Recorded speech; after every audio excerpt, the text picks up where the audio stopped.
बच्चों, आज मैं आपको क्लास 10th की जो चैप्टर 9 है, सम एप्लीकेशन ऑफ ट्रिग्नोमेट्री, जिसको हम हाइट्स एंड डिस्टेंसेस का चैप्टर भी बोलते हैं। हाइट्स एंड डिस्टेंसेस एक्चुअली हम लोगों ने चैप्टर 8 पढ़ाया था ट्रिग्नोमेट्री, उसका एप्लीकेशन कहाँ होता है इसमें ये बताया है।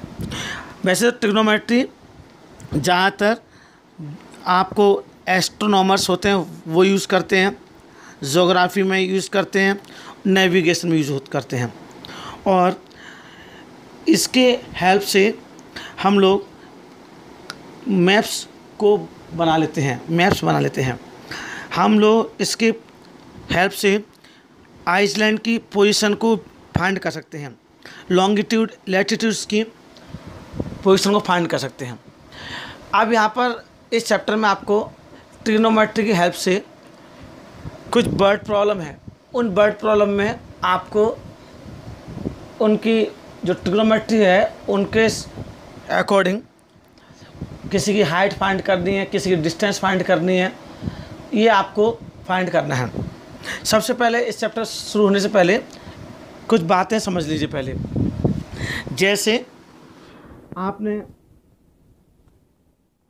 दो टाइप के एंगल बनेंगे यहाँ पर, एक एंगल ऑफ एलिवेशन, दूसरा angle of depression. Angle of elevation, दूसरा एंगल ऑफ डिप्रेशन।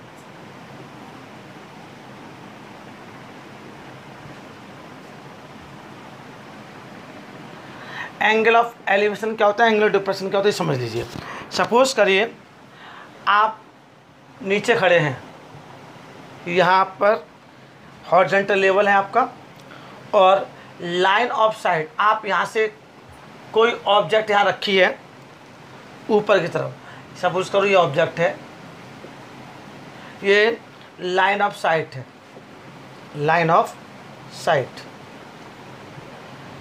ये हॉरिजॉन्टल लेवल है, ये एंगल है। जब हम नीचे से ऊपर की ओर देखते हैं, ऊपर रखी ऑब्जेक्ट को देखते हैं, ये हॉरिजॉन्टल लेवल है, तो वहाँ एंगल ऑफ एलिवेशन बनता है। एंगल ऑफ एलिवेशन थीटा बोल दो, एंगल कुछ लो दो।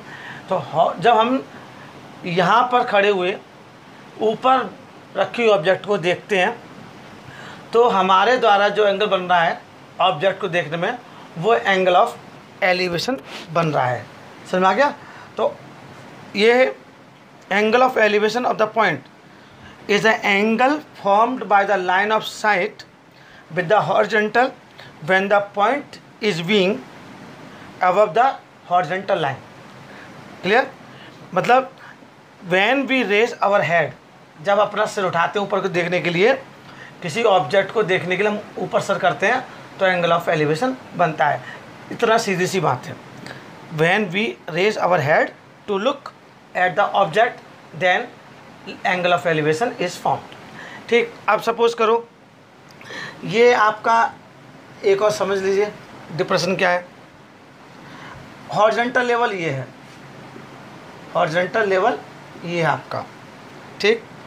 और अब ऑब्जेक्ट यहाँ रखा है, अब ऑब्जेक्ट का रखा है यहाँ पर, मतलब आप हॉरिजॉन्टल लेवल ऊपर है, मतलब ऊपर है।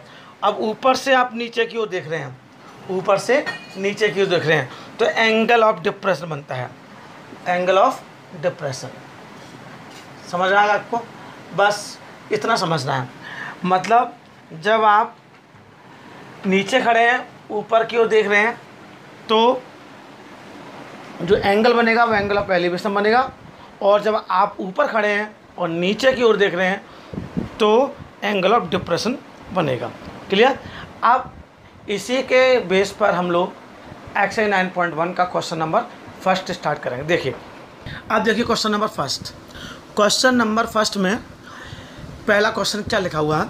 A circus artist is climbing 20 metre long rope which is tightly stretched and tied from the vertical pole to the ground। एक सर्कस आर्टिस्ट है जो 20 मीटर लंबी रोप पर चढ़ रहा है। वो रोप जो ग्राउंड के वर्टिकल पोल से बंधी हुई है, टाइटली बंधी हुई है, और angle made by the rope with the ground, जो रोप के द्वारा ग्राउंड लेवल पर एंगल बन रहा है वो 30 डिग्री का बन रहा है। तो आपको पोल की हाइट फाइंड करनी है, पोल की हाइट फाइंड करनी है। आप ध्यान से देखना, इसमें बहुत ईजी मैंने आपको बताया था, बस आपको समझना क्या है। एक पोल है, समझ आ गया आपको, ये पोल है। पोल से आपका एक क्या बनी है, रस्सी रोप बंधी हुई है, जो कितनी लंबी है, 20 मीटर। 20 मीटर रोप है, ये क्या है, पोल है। और ये एंगल बना रहा है 30 डिग्री का। कितना बना रहा है, ग्राउंड लेवल से 30 डिग्री का, 30 डिग्री का एंगल बन रहा है। और यहाँ पर, यहाँ को लिख दो ए, यहाँ पर बी और यहाँ पर सी। क्लियर हो गया। अब आपको फाइंड क्या करना है, फाइंड द हाइट ऑफ पोल, पोल की हाइट फाइंड करनी है। सबसे पहले मैं आपको बहुत इजी से समझा रहा हूँ, आपको अच्छे समझ में आ जाएगा। देखिए, इसमें साहब बोला है कि जो पोल है उसके वहाँ जो रोप बंधी हुई है वो ग्राउंड से 30 डिग्री एंगल बना रहा है। तो यहाँ पर मैंने आपको एक फॉर्मूला बताया था, PVP/HHB, जिसे हमने बताया था पाकिस्तान भूखा प्यासा, हिंदुस्तान हरा भरा, पापा बीड़ी पियोगे, हाँ बेटा, इस टाइप से ध्यान रखना होता है। पी क्या है, मैं केवल सिर्फ आपको ऐसे समझाने के लिए ऐसे बोल रहा हूँ, आप किसी भी तरीके से इसको कर सकते हैं, मेरा कोई इंटेंशन गलत नहीं है। आप इसको, P मीन्स परपेंडिकुलर है, base means, B means base है, और H मीन्स हाइट है, हाइपोटेनियस है, हाइपोटेनियस। अब यहाँ पर कैसे करते हैं सॉल्यूशन, देखिए कैसे लिख करेंगे इसका। सबसे पहले हम लोग इसमें पूरे चैप्टर में एक तरीके से सॉल्यूशन करेंगे, बस known upon unknown, known upon unknown. मतलब ट्रिग्नोमेट्री ट्रायंगल है तो 3 साइड है, एक साइड हमें नोन है, एक साइड अननोन है। मतलब एक हमें पता है और एक हमें पता नहीं है, ये हमें फाइंड करनी है। मतलब जो अननोन है उसको हमें फाइंड करना है, तो हमें इसी का रेशियो लेना है, या नोन अपॉन अननोन या अननोन अपॉन नोन, कोई टेंशन नहीं उसमें। तो नोन क्या है आपकी AC, और अननोन क्या है आपका परपेंडिकुलर। तो परपेंडिकुलर क्या है आपका AB, और अपॉन हाइपोटेनियस। अब परपेंडिकुलर पर हाइपोटेनियस क्या होता है, साइन। साइन एंगल कितना है, 30। मतलब आपका परपेंडिकुलर ये जो अननोन है, और H मतलब हाइपोटेनियस जो आपको नोन है, अननोन अपॉन नोन। तो P अपॉन H क्या होता है, साइन। साइन कॉस टेन बताया था मैंने आपको, कॉट सेक और कोसेक। अब P क्या है आपका, AB, और H क्या आपका AC। AB upon AC equal to sine 30, क्योंकि हमें AB फाइंड करना है, AC में दिया वो गिवन है। तो AB कितना आपका हमें फाइंड करना है, और AC कितना आपका 20 इक्वल टू साइन 30 वैल्यू कितनी होती है, 1/2। तो AB equal to 20 upon 2, it means 10 metre. AB कितना आ गया, 10 मीटर। अब यहाँ पे सबसे पहले हम कुछ लिखेंगे, लेकिन इससे पहले let AB is height of pole, height of pole. AB क्या है, पोल की हाइट है। AC is length of rope of 20 metre. हमने यहाँ पे शो कर दिया, मेंशन कर दिया, जैसे कि आपको पता चल जाएगा AC क्या है। AC लेंथ है रोप की, AB हाइट ऑफ पोल की। और मैंने कहा था एक नोन अपॉन अननोन। नोन क्या है आपका, ये आप AC अपॉन AB ले सकते थे, AC अपॉन AB। तो AC क्या है आपका H, और ये क्या है P। तो H अपॉन कोसेक भी होता, तो आप उससे भी कर सकते थे। तो आपको बस पहले डायग्राम बनाना है, डायग्राम के अकॉर्डिंग आपको जो मेंशन करना है उसका नोन अपॉन अननोन लेना है। और नोन अपॉन अननोन आपने क्या लिया, बेस लिया है, हाइट हाइपोटेन्स लिया है, परपेंडिकुलर लिया है, उसके अकॉर्डिंग, इसके अकॉर्डिंग आपको यहाँ पर ट्रिग्नोमेट्रिक रेशियो लगाना है। ये साइन है, ये कॉस है, ये टेन है, ये कॉट है, ये सेक है, ये कोसेक है, उसके अकॉर्डिंग लगा दिया। उसके बाद आपने इनकी वैल्यू पुट कर दी और ए बी आ गई। ए बी क्या है? Height of pole. So height of pole is equal to 10 metre. Clear? ये आपको क्वेश्चन नंबर फर्स्ट हो गया। क्लियर? अब सेकंड क्वेश्चन देखिए बच्चों। A tree breaks due to storm. A tree breaks due to storm and the broken part bends so that the top of the tree touches the ground making an angle of 30 degree with it। एक पेड़ तूफान की वजह से नीचे गिर गया और जो नीचे टूटा हुआ पार्ट था उसने ज़मीन को जब टच किया तो ज़मीन से ग्राउंड से 30 डिग्री का एंगल बनाया। जो डिस्टेंस है फुट ऑफ द ट्री, उस ट्री का जो फुट है वहाँ से और जहाँ से उसने टूटा हुआ पेड़ है जो गिरा, जहाँ पर उसने टच किया ग्राउंड को, उन दोनों के बीच की डिस्टेंस 8 मीटर है।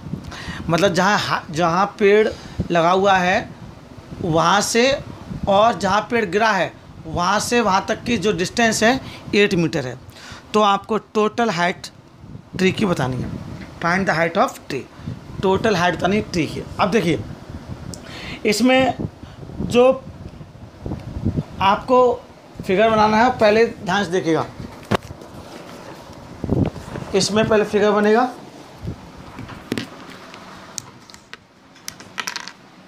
ऐसे।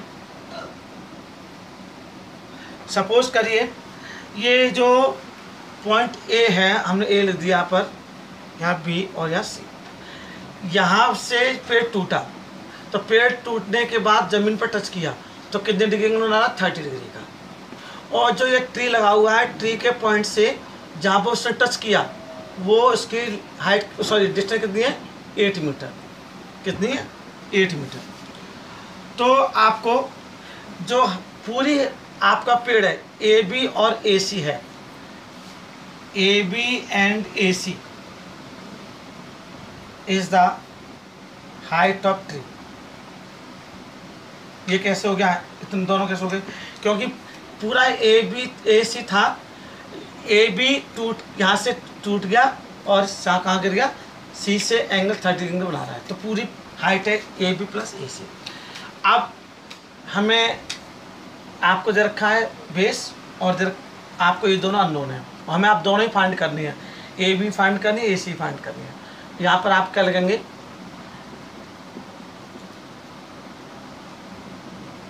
ठीक। आप देखिए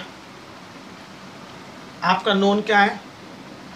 आप चाहें तो ए बी अननोन ये है, आप अननोन क्या है? B C. ये मत कर दीजिएगा कि दोनों ही अननोन ले लिया आपने या दोनों ही नोन ले लिए, नहीं। एक नोन एक अननोन, ये नोन है ये अननोन है, तो मैंने अननोन अपॉन नोन लिया। ये क्या है? आपका परपेंडिकुलर और ये क्या है? Base. Perpendicular upon base, perpendicular upon base क्या होता है? Sine cos tan. टेन कितना? 30। क्लियर हो गया? Perpendicular upon base it means 10 और 30, एंगल कितना? 30। अब ये भी हमें फाइंड करना है और बी सी कितना है? 8 इजकल टू 10 30 वैल्यू कितनी होती है? 1/√3। तो ए बी इजकल टू कितना हो गया आपका? 8/√3। अब हमें ए सी फाइंड करना है और बी सी हमें नोन है। तो अब ऐसे भी कर सकते हैं, यह हाइपोटेनियस है और ये बेस है। देखिए बी सी नोन और A C unknown is equal to angle वही, लेकिन पहले कौन से? बी सी क्या है? आपका बेस और ये क्या? हाइपोटेनियस। तो बेस अपॉन हाइपोटेनियस कॉस क्या है? कॉस। तो कॉस 30। ये तो आप बताया था मैंने आपको, साइन है, ये कॉस है, ये टेन है। Sine cos tan. अब इसका उल्टा कॉट, ये सेक और ये कोसेक। पहले ही वीडियो बताया था।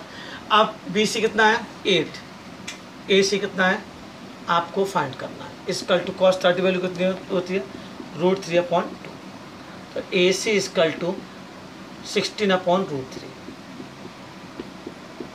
16/√3। अब हमें हाइट ऑफ ट्री निकालनी है, तो हाइट ऑफ ट्री निकाल देखिए।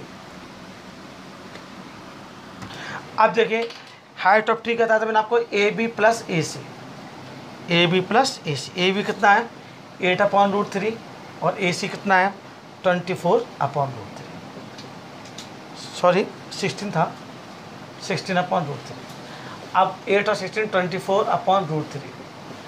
अब नीचे √3 है तो उसका रेशनलाइजेशन कर दिए, √3 का ऊपर मल्टीप्लाई, √3 का नीचे मल्टीप्लाई, तो 24√3/√3 का √3 मल्टीप्लाई 3 8 जा 24, 8√3 मीटर। ये जो ट्री की हाइट है 8√3 मीटर आ गया। अगर हमें √3 की वैल्यू नहीं दी है तो आंसर इतने लिख देंगे। अगर √3 की वैल्यू देते हैं तो जितनी वैल्यू उसका मल्टीप्लाई 8 में कर देते हैं हम। ये AB और AC किसकी आ गई, हाइट, ट्री की हाइट आ गई। क्लियर।